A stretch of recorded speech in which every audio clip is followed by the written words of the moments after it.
Bismillahirrahmanirrahim. Assalamualaikum warahmatullahi wabarakatuh. Halo teman-teman semua.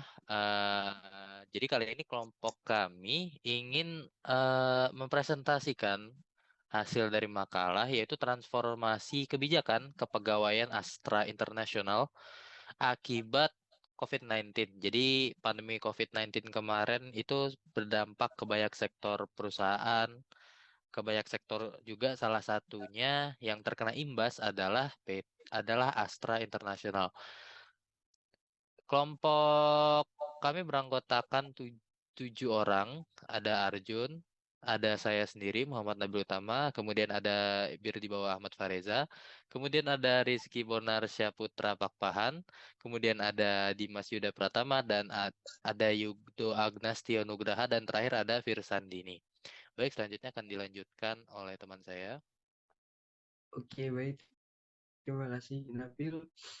Di sini saya akan mempresentasikan latar belakang dari PT Astra. Astra International Tbk adalah salah satu perusahaan multinasional terbesar di Indonesia. Dalam rangka menghadapi tantangan di era digital, Astra melakukan transformasi di berbagai bidang, termasuk dalam bidang kebijakan kepegawaian, perkembangan teknologi yang pesat menuntut perusahaan untuk terus berinovasi dan beradaptasi. Hal ini juga berdampak pada kebutuhan sumber daya manusia yang memiliki keterampilan dan kompetensi yang sesuai dengan tuntutan zaman. Lalu, Astra juga menyadari bahwa perkembangan teknologi akan mengubah cara perusahaan beroperasi. Karena itu, Astra perlu memiliki SDM yang kompeten di bidang teknologi agar dapat bersaing dengan perusahaan-perusahaan lain. Perubahan demografi seperti peningkatan usia pensiun dan berkurangnya jumlah tenaga kerja muda juga menjadi tantangan bagi perusahaan. Perusahaan perlu menyusun kebijakan kepegawaian yang dapat mengakomodasi perubahan demografi ini. Astra juga menyadari bahwa perubahan demografi akan berdampak pada komposisi karyawannya. Selanjutnya akan dibacakan oleh rekan saya.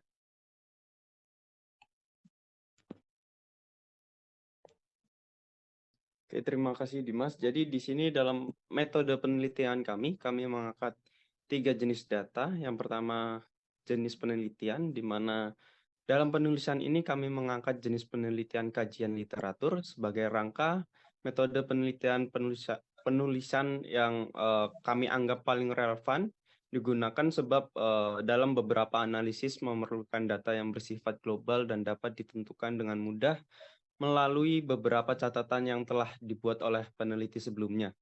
Data yang penulis sajikan juga merupakan data yang bersifat terbaru dan data yang bersifat usang, sebab dalam mengkaji permasalahan ini diperlukan himpunan data perjalanan sejarah perusahaan.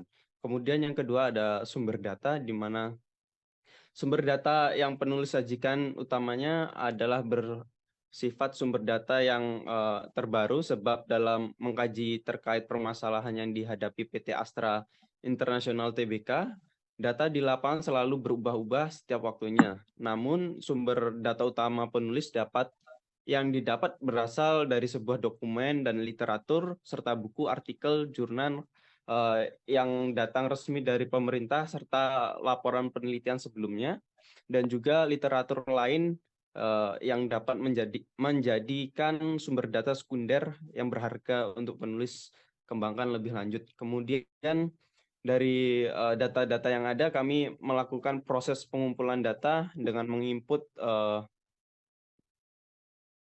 menekankan pada konsistensinya dalam menggunakan jenis penelitian kajian literatur yang berfokus pada keadaan data PT Astra International Tbk, baik dari segi ekonomi dan politik dan sebagainya, untuk menerima hasil data yang akurat. Penulis juga menekankan pada pembanding literatur untuk menjamin keabsahan data yang disajikan. Kemudian pengumpulan data dalam penulisan ini lebih mengutamakan literatur resmi dari pemerintah maupun situs resmi milik PT Astra International Tbk seperti data milik Astra COID yang selalu menyajikan data terbaru dan setiap keadaan maupun perkembangan perusahaan. Kemudian selanjutnya bisa dijelaskan oleh rekan saya. Berikut ada tinjauan pustakanya. Tinjauan pustaka itu ada merangkum beberapa topik dari yang akan kita bahas nantinya. Nah, kerangka awal Astra ini pada bagian pertama terdapat kerangka pemikiran yang berlandaskan website resmi yang diolah oleh penulis. Dimulai dari latar belakang perusahaan itu dibuat, tujuan sampai manfaat dari perusahaan PT Astra International Tbk itu sendiri, dan beberapa konsep yang akan dibahas yaitu mengenai manajemen sumber daya manusianya dari masalah, faktor penyebab masalah itu terjadi, dampaknya, dan bagaimana strategi perusahaan itu untuk menanganinya.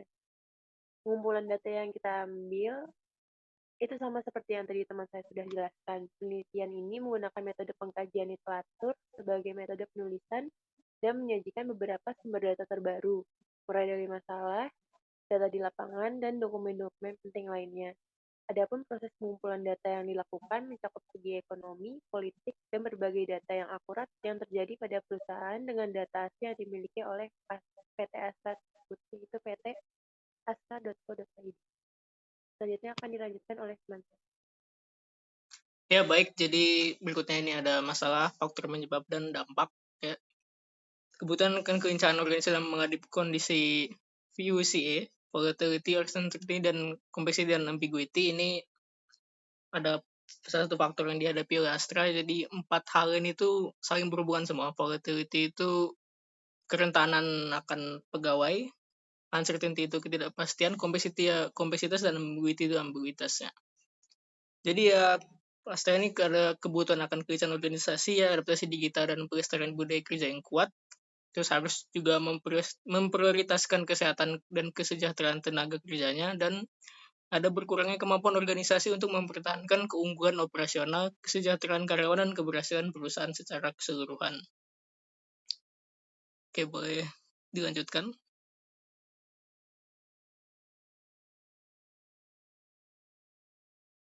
Ya, terima kasih Kak Rizky. Di sini saya akan menjelaskan tentang strategi Astra dalam mengatasi masalah.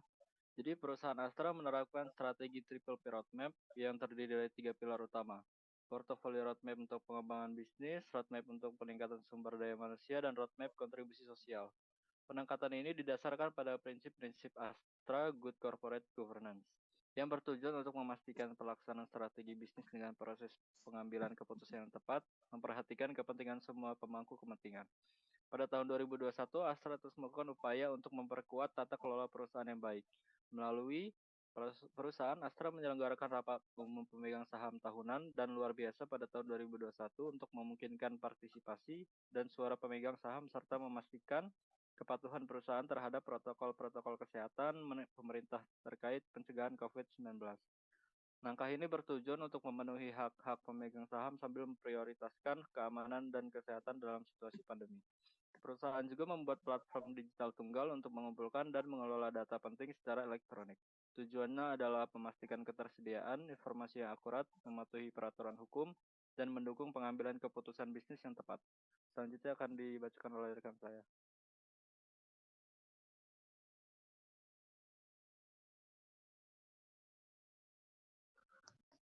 Baik, di sini saya akan menjelaskan tentang perbandingan strategi PT Astra International Tbk dengan perusahaan lain.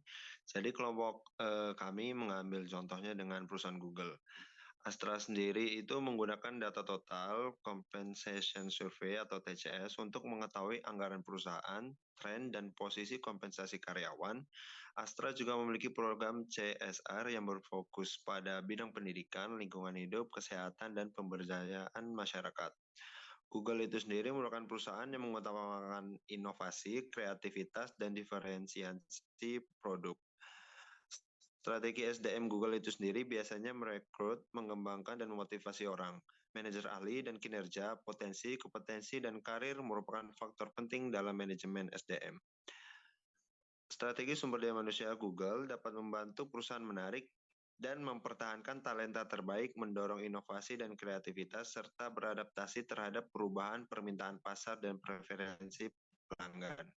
Perbedaan utama strategi SDM Astra dan Google adalah Astra lebih berorientasi pada keberlanjutan dan keseimbangan antara karyawan, perusahaan, dan masyarakat, sedangkan Google lebih berorientasi pada inovasi dan diferensiasi. Strategi SDM Astra dapat membantu perusahaan mempertahankan dan mengembangkan sumber daya manusianya, meningkatkan tanggung jawab sosial, serta menjaga reputasi dan citra merek. Selanjutnya akan dilanjutkan teman saya. Baik, terakhir adalah kesimpulan ya. Jadi setelah dipaparkan sebelumnya bahwa PT Astra International itu mengalami banyak guncangan akibat bencana dari COVID-19. Layaknya perusahaan lainnya, Astra juga terkena beberapa dampak yang mengubah bagaimana Astra mengatur sumber daya manusianya. Karena bencana pandemi inilah Astra melakukan banyak transformasi kebijakan kepegawaian untuk terus keep up di dunia persaingan ya.